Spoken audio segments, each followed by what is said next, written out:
So your position is that is enough of a specific denial to the allegation na may kinausap na hitman si Vice President Sara? Yes, Your Honor, because we discussed in our answer that the presumption never shifts.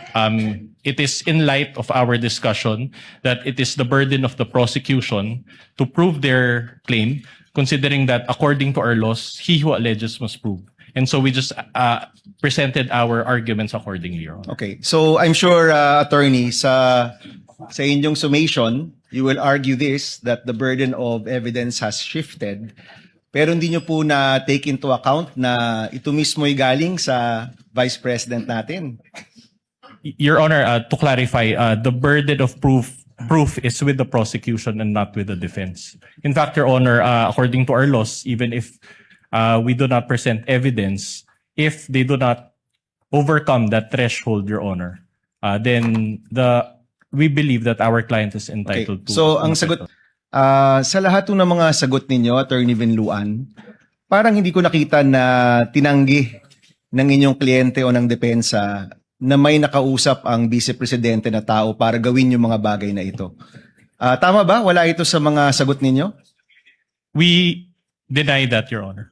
You deny? That is not accurate, Your Honor, and we will present evidence or counter evidence to prove Okay. that. So let me clarify. Sa lahat ng sagot ninyo so far, hindi pa nyo tinatanggi ito, pero in your time presenting evidence, you will deny that there was a person contracted by the Vice President. Your Honor, to clarify, I don't understand, Your Honor, when we were asked, but In your because answer, you have an answer. There is an impeachment we complaint. denied it, Your Honor. We denied it in our answer, which we filed before the Senate Impeachment Court. You denied it in your answer? Correct, Your Honor. If I remember correctly, ang nabanggit doon ay freedom of expression. Was there an exact statement there na hindi totoo na meron ngang kinontrata ang o kinausap ang Vice Presidente para gawin ito? We maintain our position that we denied it, Your Honor.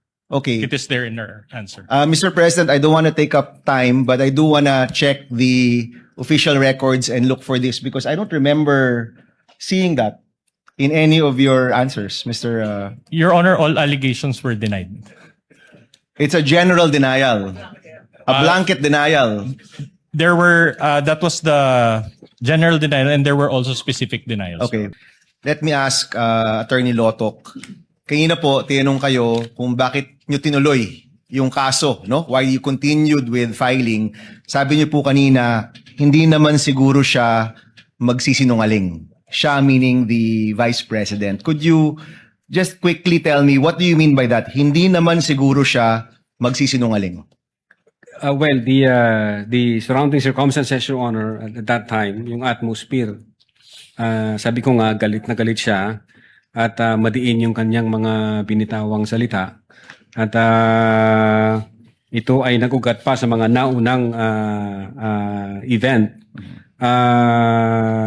So doon, nung winika niya na wag kang mag-alala ma'am, sapagkat may sa security ko, sapagkat may kinausap na akong tao. From the point of view of the NBI, we believe that... So you took it as truth? Yes. Okay. In succeeding interviews, I'm sure nag-imbestiga ka, meron bang pagtanggi dito sa pagkausap sa isang tao na papatay kung may mangyari kay Vice President Duterte? Meron ba kayong napanood o naimbestiga na pagtanggi nito in the succeeding interviews? Yes, Your Honor. I think there was a video dated November 26, 2024. Doon sa video na yon, instead na i-deny niya yung nangyari noong November 23, ni-reiterate pa ho niya, Your Honor, in-admit po niya na indeed may kinausap siyang tao. So inulit pa, kumbaga. Opo. Okay. So let me repeat my question to the defense. No, so far, wala pang actual statement si Vice President Duterte na tinatanggi itong pagkausap sa isang hitman. And for the benefit of the public, magkaiba ho kasi yung general denial sa specific denial, no? Ang general denial, hindi ko ginawa yan. Wala akong kasalanan, no? Yung specific denial, hindi ko ginawa ito mismong mga bagay-bagay na ito. Hindi ko yun nakita sa sagot ng depensa. So I asked the defense, is there a denial that the Vice President actually spoke to a person to contract, spoke to a person to kill the individuals that we're talking about, Attorney Vinluan? Sabi nyo meron. Your Honor, Could you point us to where it is in your answer? Your Honor, I just want to clarify because specific denial is a legal term. So in other words, we just want, in order to satisfy the query of Senator Judge Aquino, we will give him a copy of our answer, and we highlighted certain portions thereof, particularly paragraph 3 and paragraph 197 for his Can you perusal. read both paragraphs, Both please? paragraphs. Because I've also read kami dito, binabasa naman namin yung mga sagot ninyo at siniseryoso namin yan, no? So can you read the two, please? It reads, the rest of the allegations in the articles, including the supposed evidence attached therein, are specifically denied for being false, misleading, impertinent, mere conclusions of fact and law, and subject to the affirmative allegations and special and affirmative defenses below. And then we That's Article enumerated. 3.